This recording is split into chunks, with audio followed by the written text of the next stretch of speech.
হরে কৃষ্ণ, রাধে রাধে।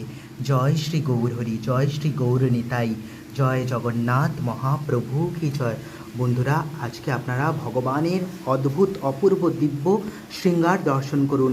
এই দর্শন অতি দুর্লভ, অতি দুষ্প্রাপ্য। আজকে দেখুন আমার ভগবানকে কত অপূর্ব, কত সুন্দর, কত মনোহর, কত দিব্য লাগছে।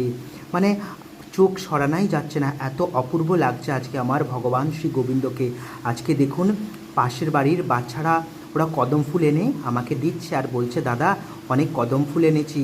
আমরা তো শুনেছি যে গোপাল কদম ফুল খুব ভালোবাসে, ভগবান কদম ফুলের মালা পরে থাকেন, কদম গাছের নিচে বসে উনি বাঁশি বাজান। তাহলে তুমি এই কদম ফুলগুলোকে দিয়ে গোপালের জন্য মালা গেঁথে গোপালকে পরিয়ে দিও। দেখুন ওদের কথা শুনে আমাকে এত ভালো লাগলো, এত অপূর্ব লাগলো, তৎক্ষণাৎ আমার চোখ দিয়ে না জলই চলে এলো যে এইটুকু করে বাচ্চাদের মনে কত ভগবানের প্রতি ভক্তি, কত ভগবানের প্রতি শ্রদ্ধা।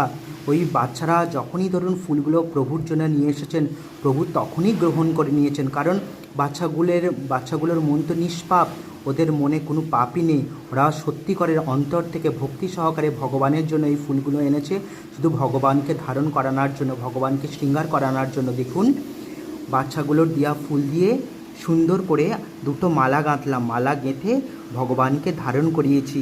কত সুন্দর লাগছে এই কদম ফুলের মালাগুলো। দেখুন আপনারা সকলে ভগবানের দিব্য দর্শন করুন। এই দুর্লভ দুষ্প্রাপ্য দর্শন সহজে পাওয়া যায় না, দর্শন করা যায় না, তাই আপনারা সত্যি অনেক সৌভাগ্যবান। আপনারা এই দুষ্প্রাপ্য দুর্লভ দর্শন করছেন। সেই বাচ্চাগুলোর দেওয়ার কদম ফুল দিয়ে সুন্দর করে ভগবানের জন্য দুটো মালা প্রস্তুত করলাম। একটা বড় মালা যেটা ভগবানের চরণ অবধি করেছি, আর একটা মালা করেছি যেটা ভগবানের বুকের কাছে অবধি, আর একটা মালা গেঁথে ভগবানের মস্তকে ধারণ করিয়ে দিয়েছি। আজকের এই অপূর্ব দর্শন আপনারা যারা যারা করছেন তাদের সকল মনস্কামনা অতি শীঘ্রই ভগবান শ্রী রাধা গোবিন্দ পূর্ণ করে দেবেন। রাধে রাধে।